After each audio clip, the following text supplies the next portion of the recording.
Abandonment is a theme that runs through all of history. Entire cities have been deserted throughout the years. And while we usually think of these abandoned places as eerie and mysterious, they tell a really important part of our collective story.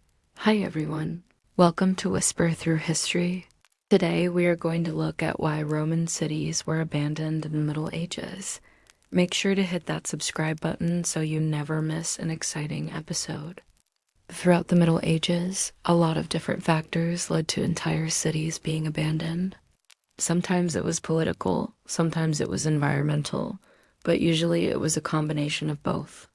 As we look into some of the most iconic examples of abandoned medieval cities, keep in mind how complex this subject is and how no one factor can explain such a wide variety of outcomes.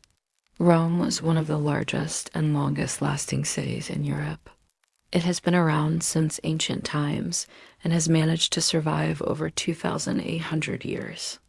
In fact, Rome is still the capital of Italy today. But Rome wasn't always as influential as it is today. There was a time in the Middle Ages when it actually lost a significant portion of its population and became less relevant than it had been previously. This decline began with the fall of the Western Roman Empire in 476. After the empire fell apart, Rome was sacked many times by various groups. This constant threat of violence caused many people to abandon their homes and flee to safer areas. Also, as trade routes became less safe, fewer merchants traveled to Rome, which meant that the city had less economic activity and trade. This lack of economic activity also led to increased poverty within the city. These multiple factors combined led to Rome losing more than half of its population between the 5th and 7th centuries. During this time period, there was just too much danger and uncertainty about the future of the city for most people to stay, so they chose to leave. Another contributing factor was that the Christian church started to become more and more powerful in Rome. Some historians believe that the early Christians were persecuted by the Romans, and as Christianity grew in popularity, it may have played a role in people choosing to leave the city. In 1303, for example, Pope Boniface VIII was violently attacked by a group of Italian nobles. While he did survive the attack, it was a sign of how unstable things were getting in the city. Add on top of that a series of devastating earthquakes that struck the area during the 12th century, and it is easy to see why so many people would have chosen to abandon their homes and head somewhere else. However, eventually Rome did recover and is now home to over 2.8 million people once again. While we are discussing Rome, let's look at another nearby city, Ostia Antica. Ostia Antica was the port city of ancient Rome, and it was extremely important to the Roman Empire. Without Ostia Antica, Rome could not receive goods from other countries. During the peak of the Roman Empire, it was a bustling port city full of merchants and traders. The city was also close enough to Rome that people could easily travel back and forth between the two. However, as the Roman Empire began to decline, the importance of Ostia Antica declined as well. One reason for this was that Rome's monopoly on trade in the Mediterranean Sea started to fade away as other empires rose to power. As trade became more difficult and dangerous, people began to seek out alternate trading routes. Another reason for the decline of Ostia Antica was that the Tiber River silted in, making it harder for ships to dock and unload their cargo. Eventually, the river became too shallow for large ships to use, forcing them to find other ports to call on. The decline of Ostia Antica started slowly, but picked up speed during the Middle Ages.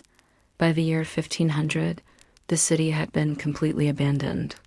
Archaeologists believe that several epidemics may have contributed to the rapid abandonment. Excavations found mass graves which contained thousands of people who may have died of the plague.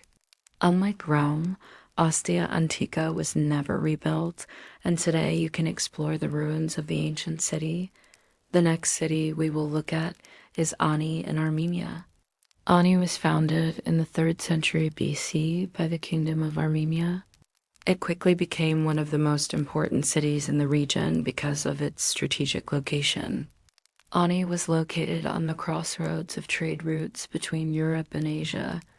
This made it a hub for merchants and traders and brought great wealth to the city. The city was also home to many different cultures and religions, which contributed to its prosperity. During the Middle Ages, Ani became part of the Kingdom of Cilicia and then the Kingdom of Lesser Armenia. Both kingdoms were very prosperous and helped to grow the city even more. However, in 1236, the Mongol Empire invaded and conquered Ani. They destroyed much of the city and killed many of its inhabitants. This invasion caused a huge setback for Ani, and after the Mongols moved on, the city was never rebuilt. Throughout the following centuries, the city was sacked by various groups. Even though it had once been so prosperous and wealthy, by 1500, it had been completely abandoned. Today, Ani is a UNESCO World Heritage Site and open to tourists. We head across the sea to France for our next city. Carcassonne was once a thriving medieval city. Founded by the Visigoths in the 5th century, it quickly became a key part of the region. During the Middle Ages, it was home to many different cultures, including the Visigoths, the Franks, and the English.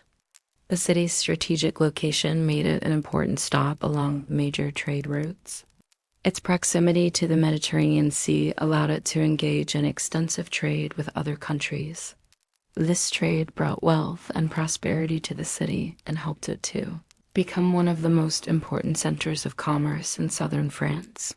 In addition to its economic prosperity, Carcassonne was also an important religious center. It was home to several monasteries and churches, which attracted pilgrims and religious scholars from all over Europe. However, during the 13th century, the city was besieged by King Louis IX of France. The siege lasted for 2 years and resulted in the deaths of thousands of citizens. After the siege, the city was never the same. By 1500, it had been completely abandoned. Though there are still remnants of the city today, the medieval walls and towers are all that remain from its glory days. Let us return to Italy for our final example. The Italian peninsula has a long, complicated history. It was a part of the Roman Empire and later the Papal States. During the Middle Ages, the peninsula was home to many different Italian states. These states were often at war with each other, and this constant warfare contributed to the abandonment of several cities. Pisa was one of these cities.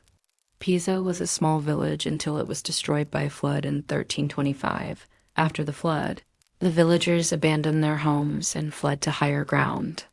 A new town was built on higher ground near the old village, but it was never the same. The old town was completely destroyed by 1500 and only a few ruins remain today. Another city that was abandoned due to warfare was that of Anghiari.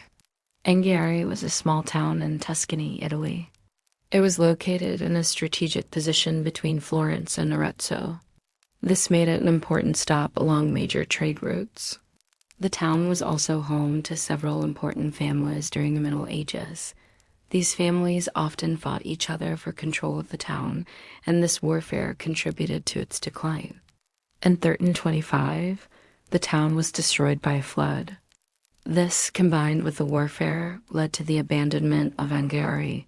All that remains today are a few ruins. Each of these cities has a unique story to tell us about the Middle Ages.